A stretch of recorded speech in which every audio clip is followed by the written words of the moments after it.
Welcome to week 3.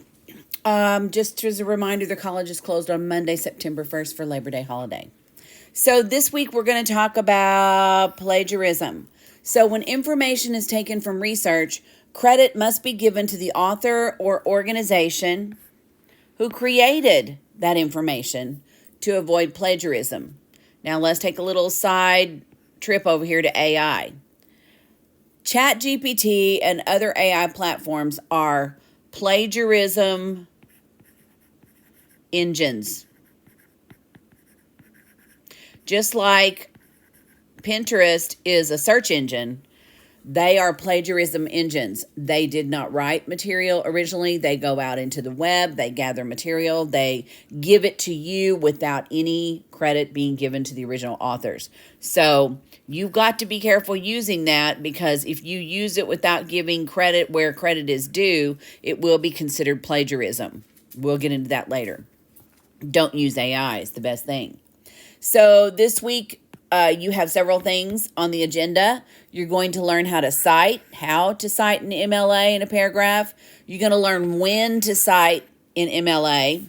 Then you're going to learn the necessary elements of the introductory paragraph. Please don't assume you know this and just write one, because there are specific things that are going to be required in the paragraph for you to get the grade.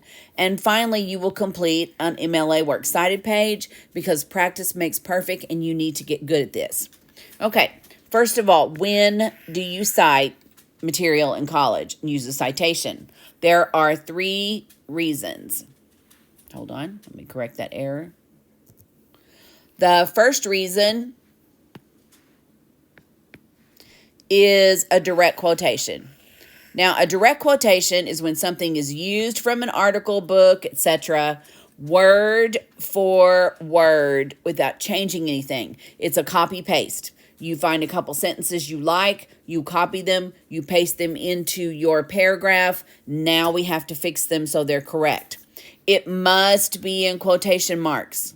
You must show that it's directly quoted, and the citation must immediately follow it. Now, I'm getting a lot of students who want to just put a citation at the end of a paragraph, saying this information up in this paragraph is cited, so that's all I need. That is an incorrect.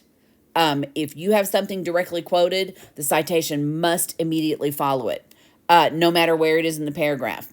Here's an example. An example follows. I always give you an example. Mrs. Cooper said MLA is not that difficult if you learn the rules. It's in quotation, so we understand it was taken word for word. Notice the attribution. The attribution is very important in quotations and stuff. The attribution is who said it. It's a big, long, fancy word for who said it. Okay, who's responsible for it.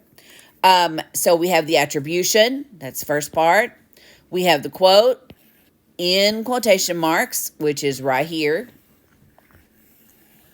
Notice we don't have the period for the sentence yet, so hold on. We have the citation, which is the third part. It's at the end, outside the quotation marks. It's right here. And it must have 2 pieces of information. It must have the author's last name, there, and it must have a location. A location is a paragraph or page number. If it's a book, the location is like the chapter or page number. So you've got to have a location where it came from. And if it's a web article, you can have paragraph number. If there is no author, if we come upon one without an author, then the article title in quotation marks takes the place of the author. There. And you still have the location. You have the page or paragraph number. Okay. That's a direct quote. That's if you took something, copy and pasted it in. Now, the second instance is to use a citation is when material is paraphrased. Now, I'm still getting a lot of students that are taught in high school that, if you change the wording and paraphrase it, you don't have to cite it. In college, that is incorrect. If you paraphrase it, you still cite it.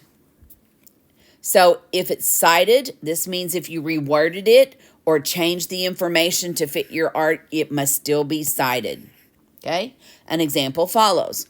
According to Mrs. Cooper, MLA is not that hard. Okay, this is the same thing that was up there in that direct quote, only it's been reworded, so we still have to cite it. Notice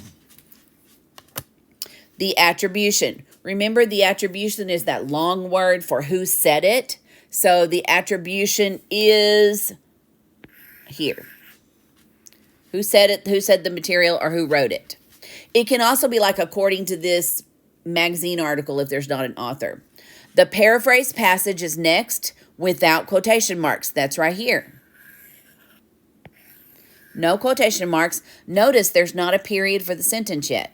Then the citation is at the end, just like it was for the quotation. The author's last name plus the location and the period. Please note, the period is always at the end of all that, closing the sentence in. It's not before it, it's after it. So the author, last name and location, page or paragraph number. And if no author, remember, if there's not an author, you go right to the next piece of information on your Works Cited page, which is the article title, and you use it in quotation marks. Now, so we have two instances. We have a direct quote, and then we have a paraphrase. There's also a third reason to cite something, and that is when the information is specific.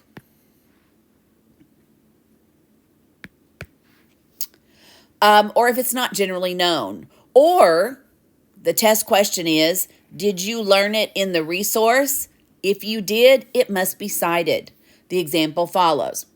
Right here. MLA stands for Modern Language Association, and that association meets, changes the rules concerning MLA citations periodically. Hold on. Periodically.